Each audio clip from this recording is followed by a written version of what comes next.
من گێم لە بەشێکی قسەکانی ڕێز مراد قەرەیلان بوو.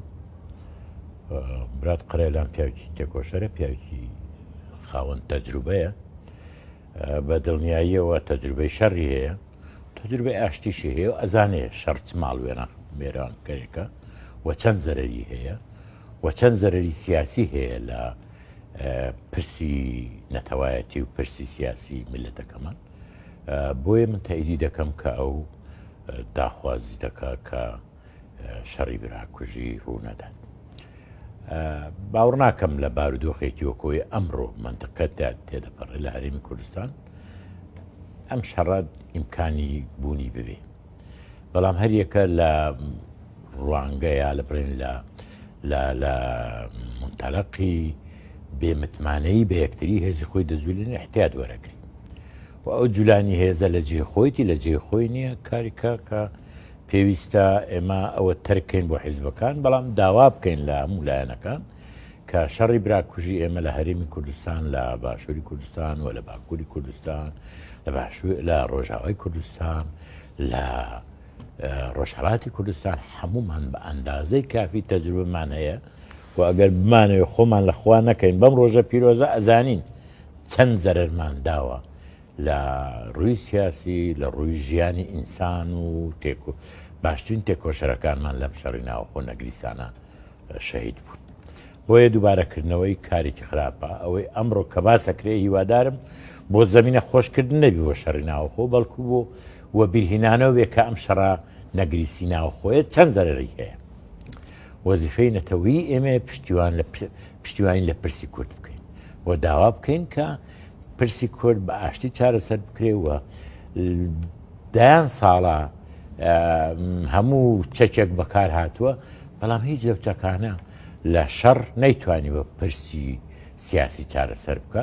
پرسی سیاسی لە ڕێگای دیالۆگ و بە ئاشتی چارەسەر. ئەو ڕێککەوتن نامانەی کە مۆر دەکرێن پێویستە ئەگەر حکوومەتی هەرێم دەیکە هەموو لایەنەکانی حکوومەتی هەرێم ئاگادار ئەوانەی کە باس کرد ڕاست و ئێمەوە یەکێکە لە کێشەکانی نێوان یەکێتی و پارتی لەگەڵ چەند بابەتێکی تر ڕەنگە پارتیش هەندێک کێشەی هەبی داوا کراوە کە کۆبوونەوەیەک بکرێ و ئێستا کە تەقریبەن هەڵمەتی ڕاگەیاندن و هێرشی ڕاگەیاند بۆ سەر یەکتری ڕاگیرەوە بۆی زەمینە سازی بکرێ بۆی ئەو کۆبوونەوەی بکرێت و هەروەها من ئەوەی بیستم کە هاوسەرۆکانی یەکێتی هەوڵی ئەوە دەدەن کە لەگەڵ پارتی و بەرزترین پلەی پارتی گفتوگۆ بکەن بۆ چارەسەری ئەو کێشانە، ئەو کێشانەی کە مەسەلەن ئەوەی هێند باس کرد ئەنجومەنی ئاسایی. ئەنجومەنی ئاسایش 2 ساڵێ کۆبوونەوەی بە تەمام ئەندامەکانەوە نەکراوە، ئەندامەکانی یەکیتی بەشداری کۆبوونەوە نەکرەوە تا بڕیار دەن یا بڕیار نەدەن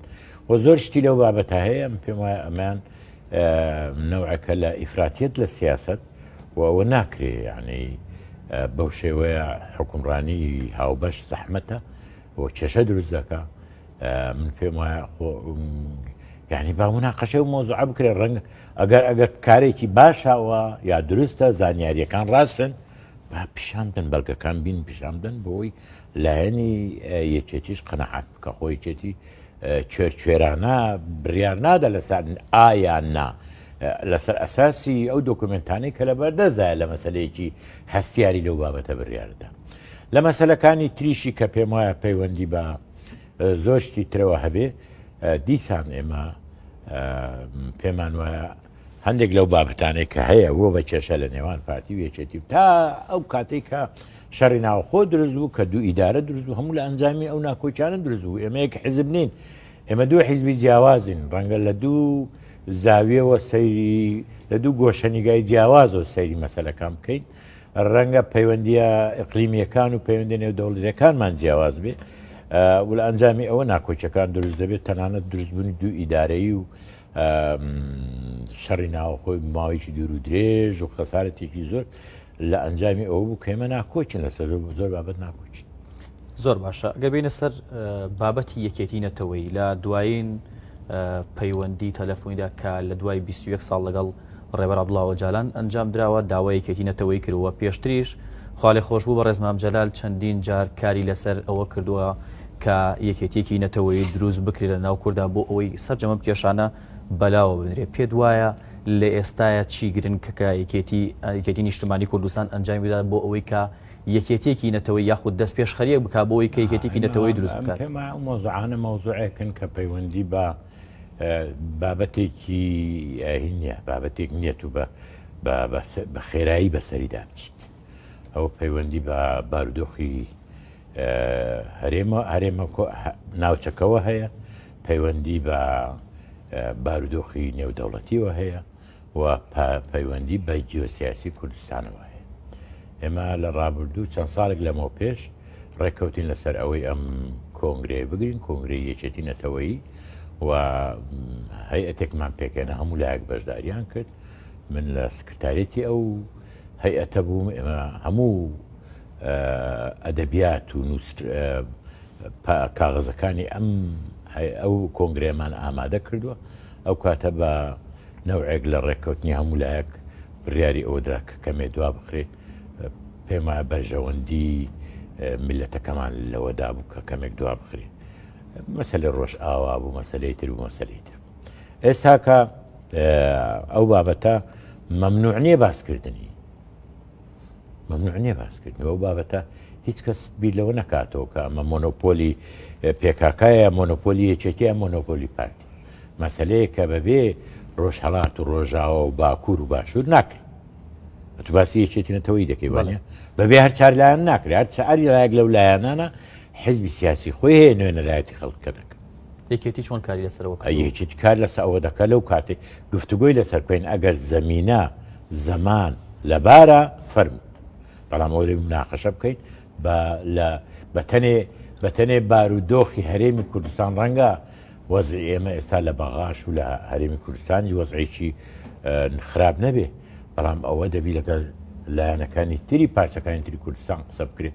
ئایا وەزعی ئەوانیش لەبارە؟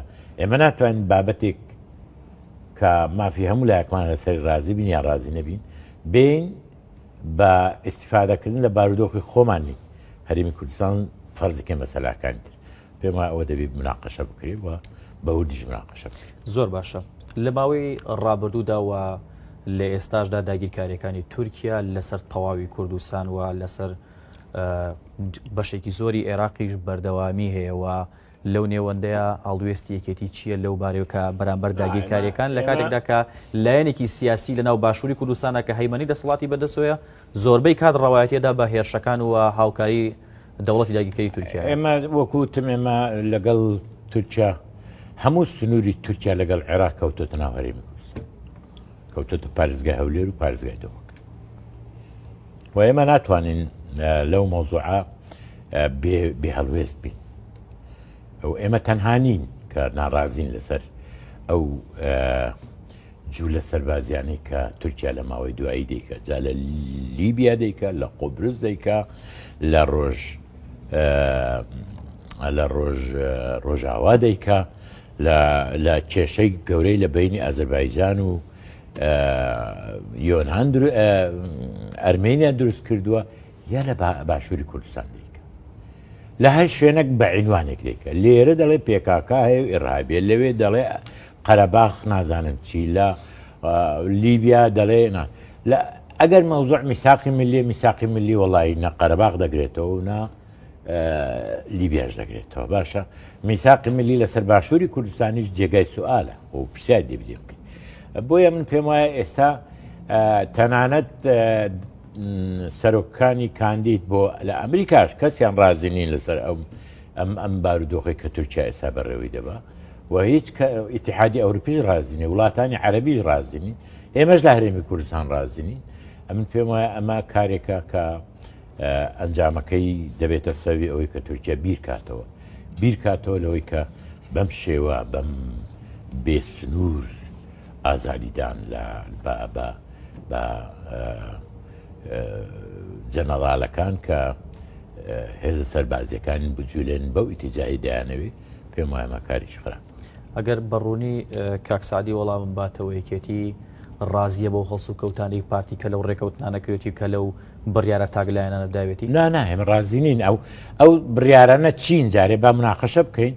ئەو بڕیارانە چین ئەوەی پارتی داوێتی. ئەو بڕیارەکانی شەنگال ڕێکەوتنی شەنگال بڕۆنە جارێ مەوزوعەتەنەی پارتینی ڕێکەوتنی شەنگال عێراق و هەرێمی کوردستانە بەڵام ئێمە وتمانە ئەگەر یێزیدی لە شنگال ڕازی بنێمە ڕازین یێزیدی ڕازی نەبنێمە ڕازی نابین بە ئەو پرسین زانانی لە یێزیەکان پرسین تا ئێستا ئەو زانیارەیە ئێمە هەمانە یێزیدیەکان لە شنگال ڕازی نین من ناچم ڕێی کەمپەکانی سنووری ئێستا لە دهۆکن لە ئاوارەین وەرگرم و کە لە ژێر تاسیرن نا یێزیدیەکانی شنگال ڕازین یا ڕازی نین و پێویستە ئەگە دەمانەوێ ئەو ڕێکەوتنامەیە سەر بگری پێویستە ئەو هێزەی کە پێویستە دابمەزرێ بۆ پارێزگاری لە شنگال لە هەموو ئێزیدیەکان دروستکرێ لە ئەو هێزیانەی لە کەمپن ئەوانەی ئاوارن ئەوانەی لە ڕۆژ ئاوان ئەوانەی لە عێراقن ئەوانەی لە سلێمانین ئەوانەی لە کەرکووکن لە هەرکوێ ئێزیدیەکان هەن کۆب بنەوە بچن لەوێ ئەو هێزەی کە دروست دەکرێت پێویستە لە هەمیان دروستکرێت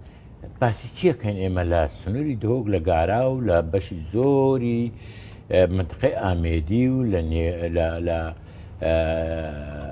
لە نێرە و ڕێکان و لە پشتی بارزان و بە درێژایی سنوور تا دەگاتە نزیکی سۆران زیاتر ترکسێل ئیشەکاتن نا کۆرەک و هین ئاسیاسێر بۆیە من پێم وایە ئەوانە لەو ناوچانە لە ژێرناوی شەڕی پێکاکا و هێرشکردن بۆ سەر پێکاکە بارودۆخێکی زۆر تایبەتیان دروست کردووە